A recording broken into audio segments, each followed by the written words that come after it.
Joining me now, he's the townhall.com political editor and a Fox News contributor. Glorious Guy Benson returns to the show. Welcome back, Guy. Hello, Kennedy. I cracked up at your brief mention of what happened during the monologue. Wasn't expecting it. So good. Never gets old. Oh, poor Hillary. Her shtick does. So let's talk about this victory. Is this still a win for the president?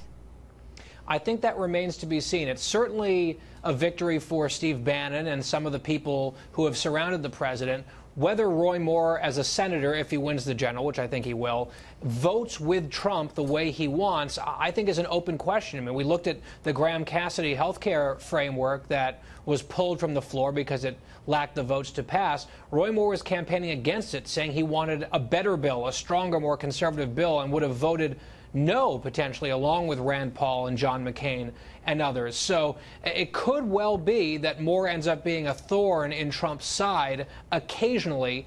But overall, I think that sort of the populist, anti-establishment base that Trump has cultivated will be very pleased with Moore's victory, setting aside some of the more interesting views that the gentleman holds. Yes, and it's interesting because it posed quite a conundrum for people in Alabama who supported the president overwhelmingly, yet it also shows that they are not in lockstep. And it is more important to them to see change in Washington than it is to fulfill the president's personal political desires. But it brings us to Steve Bannon. It seems like it's a big victory for him. Is Steve Bannon now the most powerful political figure in America?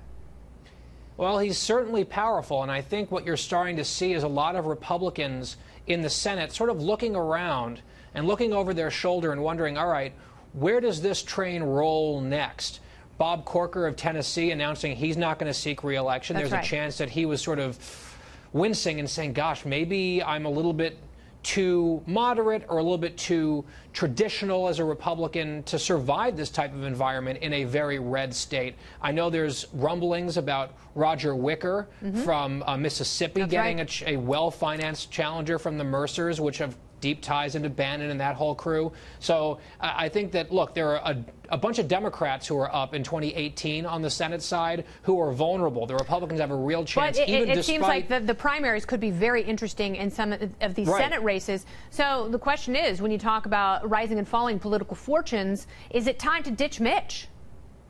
Well, that's up to the members of the Senate. And when you talk to members of the Senate, the vast majority of them on the Republican side want Mitch McConnell as their leader. It's a thankless job. It's a very difficult job. And they think that he is temperamentally and sort of tactically suited to the position. So he has very strong support from his membership, but I think, and his sort of his caucus. Yes. But if he remains this lucrative punching bag for outsiders, where issues and campaigns are hinging on the name Mitch McConnell in far-flung states, you might start to see a little bit of nervousness seep into some of these incumbents and their campaigns. Yes, absolutely. And it's very interesting because, you know, you think about the senators who were going to vote no on Graham-Cassidy, and they're from two vastly different ends of the spectrum. Right. And it seems very, very hard to straddle that chasm, and Mitch McConnell is about to see his pants rip.